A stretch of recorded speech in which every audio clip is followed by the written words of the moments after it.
welcome to my week 6. Is it 6? Or is it 7? My week 7 Teambuilder and battle video against my good friend Cloud of the Jersey Dwebbles.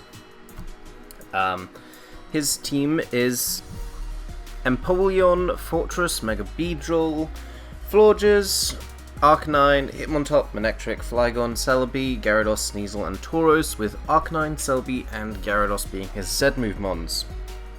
Now, when talking about Cloud's team, at the start of the season, I felt like I had the best matchup against him. This was before he actually made a couple trades, which were Toxapex for Empoleon and Fortress for Skarmory, and well, after those trades,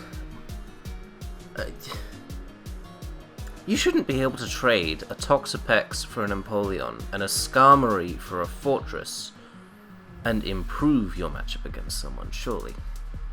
But both of those two are much, much harder for me to deal with. My circuitry is less effective, obviously, against a Fortress than it is against a Skarmory. And Empoleon is actually a pretty big threat to my team if it's agility.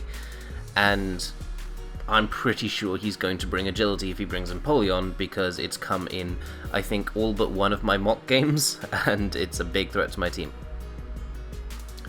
But alongside that, it also meant that a couple of other threats to my team weren't as good as they previously were. For example, things like my Altaria, he can easily run Chocoberry Empoleon, and then he has Empoleon, Fortress, a Megabedral that will outspeed my Altaria, an Arcanine that can burn it, a couple of Intimidate users, and a bunch of things they can't really set up on.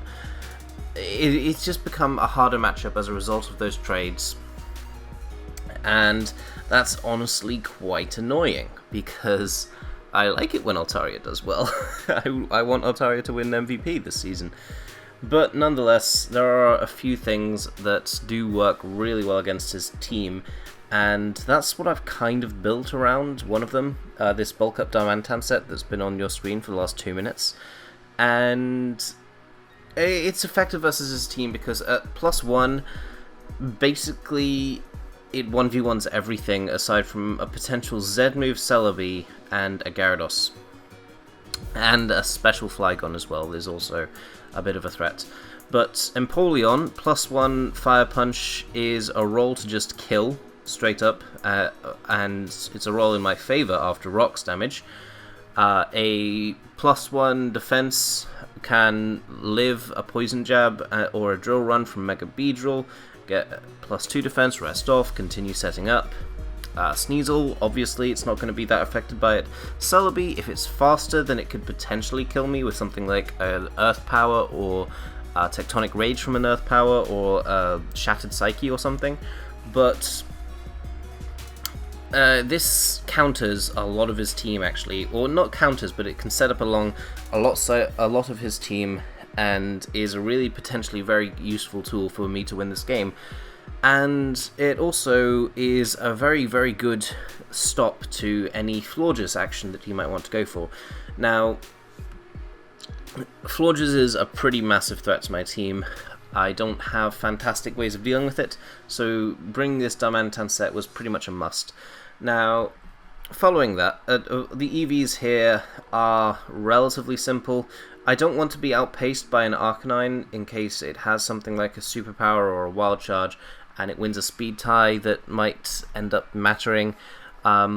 Also, the speed is nice just in case he goes for some speed benchmark for Celebi, although given that I have Kyurem and this, I feel like if he's speed creeping, he's either going modest or he's speed creeping this exact speed, but it'd still be nice to outspeed a potential modest Celebi. This also outspeeds a number of other things on his team, the Empoleon, Fortress, but they're all pretty natural. I did have a bulkier spread which reached only 241 speed, but the situations that I was on about occurred. I got outsped by an Arcanine and got killed in mocks, and a modest Celebi was able to kill me when timid Celebi wouldn't have, and but I would have been outspeeding it if I went with this set. It's basically just a matter of max speed is the most useful thing, max attack is so that at +1 it is in fact a roll to knock out the Empoleon. The only true hard stop he has to this is his Gyarados, so I am kind of expecting that to come. And my Nidoqueen similarly does have Thunderbolt for that. It means that Gyarados cannot set up on this thing, and it can take any one hit from a neutral Gyarados. A +1 Gyarados I don't think it can take a waterfall from, but Nidoqueen is bulky, so it might be able to. I'm just speed creeping a modest Empoleon with this set, so that it cannot set up on me if it is modest, without taking a shit ton of damage, which would be very nice if he was let me do that. Earth Power, Thunderbolt, Ice Beam. Earth Power is just generally a good way of damaging things. The Beedrill, the Fortress, it's my strongest move to hit a non-Shucaberry Empoleon with. It can OHKO things like the Arcanine. It's just generally good coverage. Thunderbolt is specifically for his water types. If he does have the Empoleon in, unless I see something like a Leftovers, I will be going for Thunderbolt against that, simply because it will do more damage unless he's Wakanberry, which I'm not really expecting because I do think Shuka's more important to stop a potential DD Altaria sweep. Ice Beam is because I am Shucaberry and I can try and lure in the Flygon with this set, and Flygon is a check to both of my main ways of winning on this team, so getting it out of the way would be very nice. And rocks are Stealth Rock. They are stealthily and they are rocks, so that would be nice. Next up is Altaria. Now I am still going with a DD Altaria because of course I am, it's me. This set is more intended as a late game potential sweeper and also as a decent check to stuff like the Gyarados. Assuming of course that the Gyarados has not already gotten up to +1 and still has his Z move Fly still intact. What the fuck am I saying? I'm basically saying this can check a +1 Gyarados if he's not going for a Z move. It's a lot easier if I phrase it in that way. DD Facade. Facade is just because I'm kind of expecting it. He could use his Arcanine as a way of checking this, in which case I would expect him to go for a Wisp, because I haven't really brought Facade before this week, and it would be a decent way of preventing his big threat, big defensive check, stop my Altaria from potential sweep if he gets desperate. Also, if I do get toxic or paralyzed or something, it means I have a nuke as well. And Earthquake is just general coverage. It's very nice against his team. It hits a lot of things harder than anything else, and I can probably wear down the Fortress in the early game. So that's what I'm going to plan to do. Next up is my Buzzwole, which is a sub power-up punch set this week with the Stone Edge and the Leech Life. I believe that this is specifically speed creeping a Florges. It hits a jump point right here, so it can't reach 274. Florges' speed is 273 max. So I outspeed a Florges so I can potentially kill it with a +1 Stone Edge, or rather, it can't definitely check me. Sub is very, very self-explanatory. Power Up Punch is so that I can start boosting my attack without necessarily getting kills. Leech Life gives me a form of recovery, and Stone Edge is amazing coverage versus most of his team. And this thing is actually really, really bulky on the physical side of things, so I can easily set up subs on things like the Mega Beedrill, like his Fortress, and just start hammering away at stuff. And being behind a sub behind this thing is very useful because it does force him to actually attack me, which is obviously kind of nice. Yeah, so that's what we're going with in this set. The EVs are pretty simple, 104 HP and 84 defense. I believe that allows me to live a Aerial Ace from a Beedrill, or something. I think that's what it was. I believe that's what it was. It's been like 5 days since I built this team. Let me just check on the calc what it was for. Ah, found it. It's actually to make sure that an extreme speed from a adamant offensive Arcanine will not break my sub. I don't know why I found that out, or as why we decided to go with that as a benchmark, but we did. Bird did help me again with this team, but this is more of my team than the last one was. Like, he completely was very much against the Darmanitan set, and yeah, a couple of others on this team are my insistences rather than him. So, but this spread, I do remember finding this, although really not sure why I decided on that as the benchmark. But I think it was just more in... This is going to sound so bad. It looks better.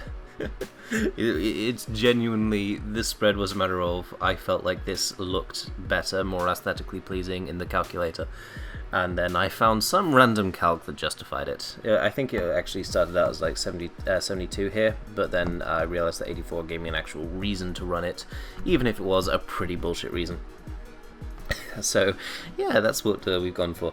But I've brought Scarf. I brought Scarf Buzzwole against Shadi. He might expect that. He might try and go for an extreme speed against me if I've not revealed an item. Or he might feel like he might just be slower than me. He might not speed creep this much if he's going with an Adamant Life Orb offensive Arcanine. He might be predicting me to not go so fast with my Buzzwole, although frankly the idea of him not speed creeping my Xurkitree with an offensive Arcanine is kind of laughable. But speaking of that Xurkitree, here is the Xurkitree of the week. It is Scarf. Because Gyarados is a huge threat, and I don't like losing to Gyarados. Other reasons that I have this on the team are that Gyarados is scary, Gyarados is very scary, and Z-Bounce Gyarados kind of destroys my only ways of dealing with it defensively, so I've decided to go with something that will outspeed it by 1 point at +1, and will... I mean, it would OHKO it with a Thunder Shock, let alone a Thunderbolt or a Volt Switch. This can also be a decent late game cleaner if I can weaken his various electric resists to the point where they're no longer an issue. The Flygon, the Manectric, and the Celebi in particular. And I do have the coverage, like Dazzling Gleam. If needs be and his team is weakened, Dazzling Gleam could be a way of sweeping. But, I mean, it's just because of that monstrous special attack stat. That isn't even a modest nature, and I think that's about as good as something like a... No, not Gardevoir can actually beat that, but oh well. But that's along the lines of a Zardwai or something. A modest Zardwai, I think. So finally, it's Scarf Kartana.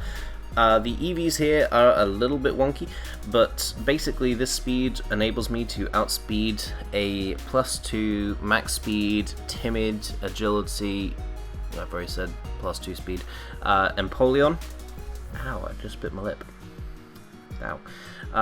And given that I'm almost definitely not switching out versus Empoleon in any situation, this means that this can basically just 100% check it, because after literally anything on my team damages it, aside from maybe Altaria with Earthquake if it's not boosted up and he's got a Sugar Berry, it'll automatically put it in range of Leaf Blade, and even in that situation I think that it would put it in range of Sacred Sword. This is just generally the best coverage for his team, although Night Slash could probably be gone for X-Scissor. Let me recheck the team. No, I suppose... I want something that's neutral against all of the Beedrill, the Arcanine, the Manectric, the Flygon, and the Celebi. So, just in case he wants to bring something that... Well, not in case he wants to bring something. In case I don't know what he's going to do, and Night Slash is just a generally decent play. Because Beedrill can obviously... It might be a Mega Beedrill, but it's still bulky enough to live stuff like Leaf Blades. And it does provide me super effective coverage against the Celebi, so that's kind of nice. Yeah, so without further ado, this has nearly been 50 minutes of a team builder, but I'll get into the game now. And here we are in the actual game. Now, he has brought a team that is so weak to bulk up Diamantan, it actually makes me happy. The only real check is the Flygon and maybe a max speed timid Selby. But aside from that, bulk up Flygon can almost literally 1v1 his entire team, and bulk up Diamantan can 1v1 almost his entire team. And at +1, it just destroys him, and I imagine that his immediate switching would be something like the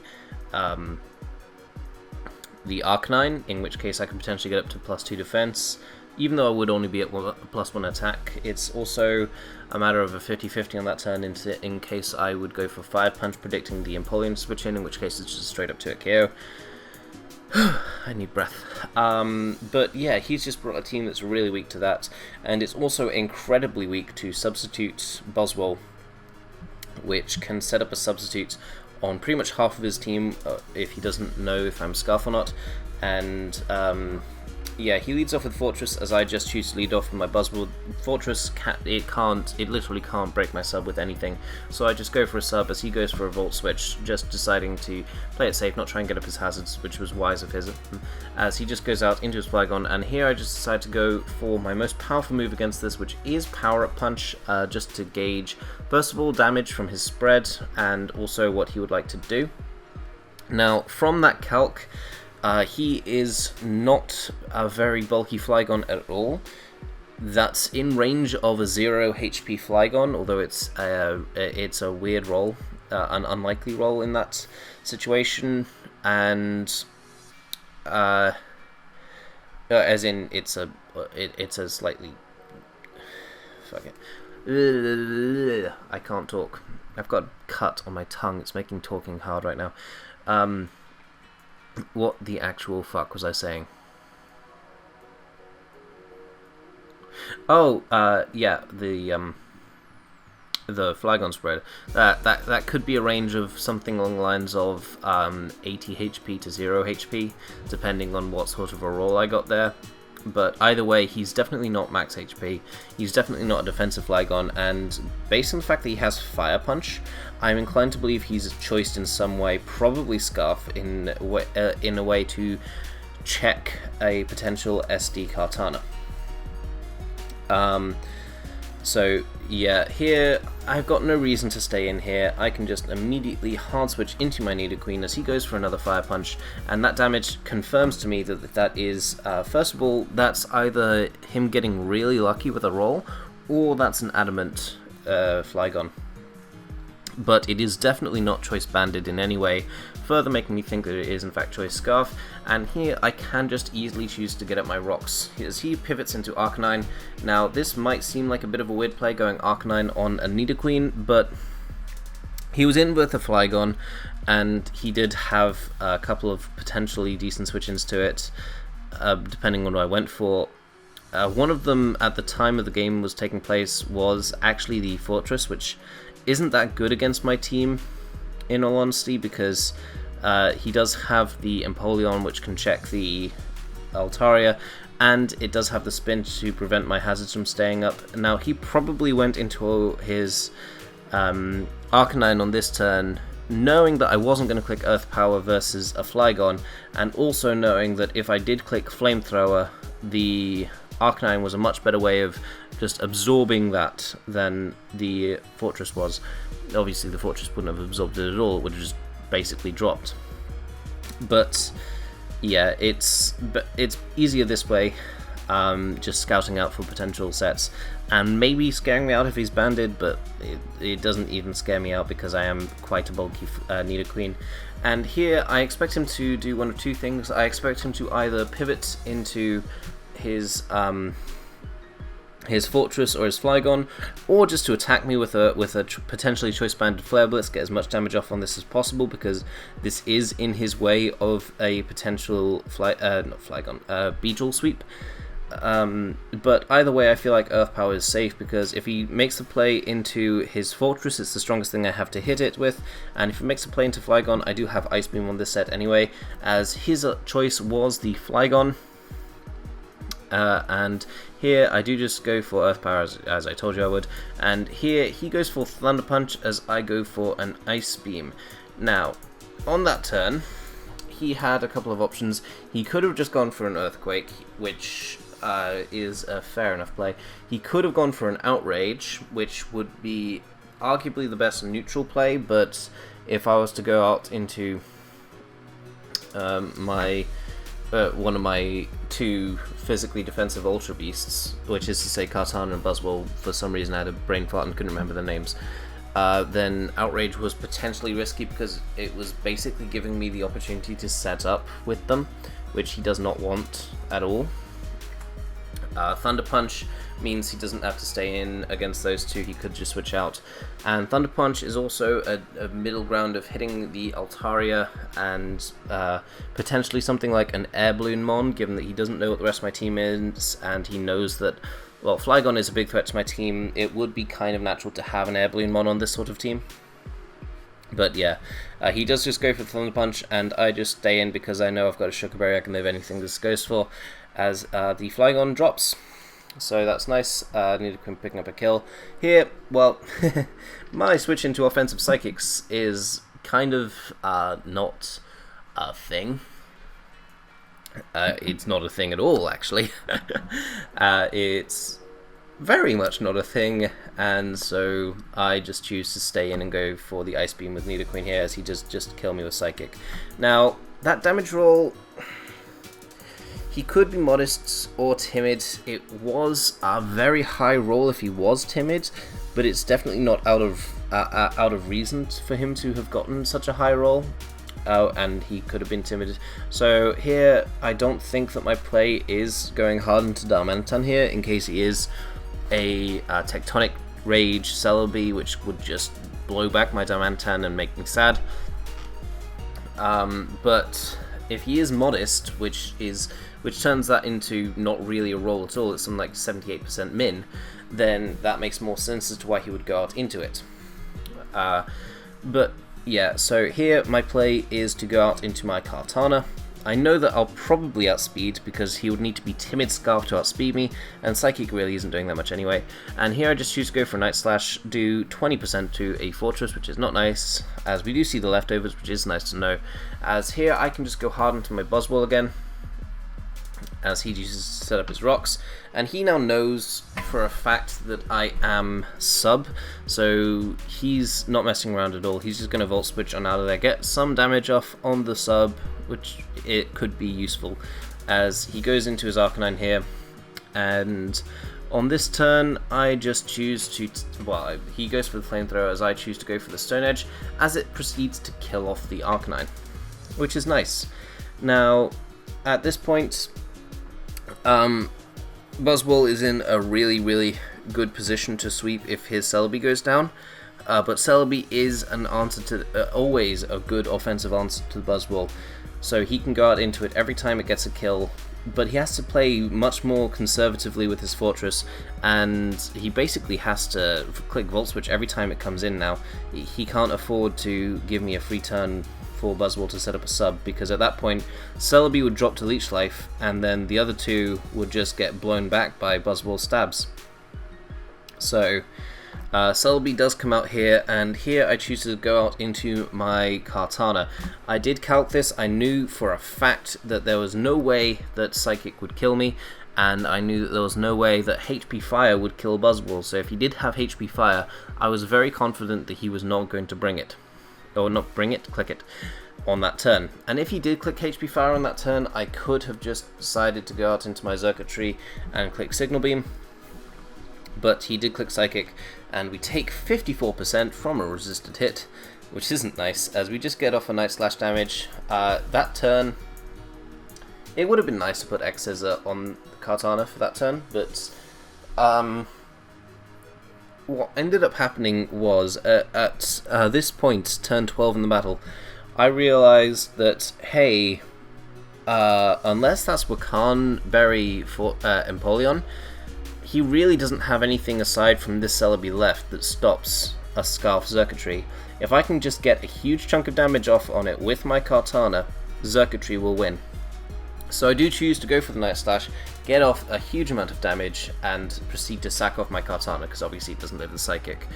And at this point, Xurkitree just comes in with a smile on its face, with 3 arms, pounding away, as he just chooses to go for a Thunderbolt, and I'm at +1. Now at this point I realized, oh shit, I might have actually been way too hasty here, because if he is a Wakan Berry Empoleon with agility, he could go for that against me, and he would be sent just into Torrent range. And at Torrent range, Surf, Buzzwole is just out of range of Torrent Surf from Timid Empoleon not being a roll, basically. So it's a guaranteed kill on the Buzzwole. Actually, rocks were in question, so never mind, it was always a kill. Fuck, I'm retarded, actually. But yeah, what I was saying was the Surf would kill that. Flash Cannon is at best a roll to kill Altaria, and if he's modest, it isn't a roll. And Surf would obviously just straight up destroy the Darmanitan, so I'm kind of freaking out over here thinking, oh shit, please tell me oh, that's not good. If he's Wakan Berry, if he's predicted Wakan Berry, that is really terrible. Really, really terrible for me, because that just wins. It just wins versus the rest of my team. And so here I'm trying to plan out the end game while also trying to assess how likely it is that he'd be Wakan Berry, and I still feel like he's going to be Sugar Berry, just based on the makeup of his team, the fact that he doesn't really have, well, obviously he has the Fortress, but aside from the Fortress he doesn't have a fantastic Altaria check, and given that he is Scarf Flygon, I feel like he would want something that's a bit sturdier against Altaria, so I think that it's likely that he's Sugar Berry. And then here he just chooses to go out into Beedrill, and I feel completely safe now, because I outspeed a Scarf, no, I don't outspeed a Scarf Mega Beedrill, but I outspeed a Mega Beedrill thanks to my Scarf, and yeah, even through Wakan, +2 Xurkitree just obliterates Empoleon, +1 Xurkitree, the max roll is something like 96% against a Wakan Berry Empoleon. It's not a roll in the Empoleon user's favor at all, and Scarf Xurkitree just proceeds to clean up the entire game, picking up, I think it was actually 5 kills this game. Yeah, was it 5 or was it 4? No, it was 4 kills this game. The Arcanine went down to the Buzzwole, and the Flygon went down to the Nidoqueen.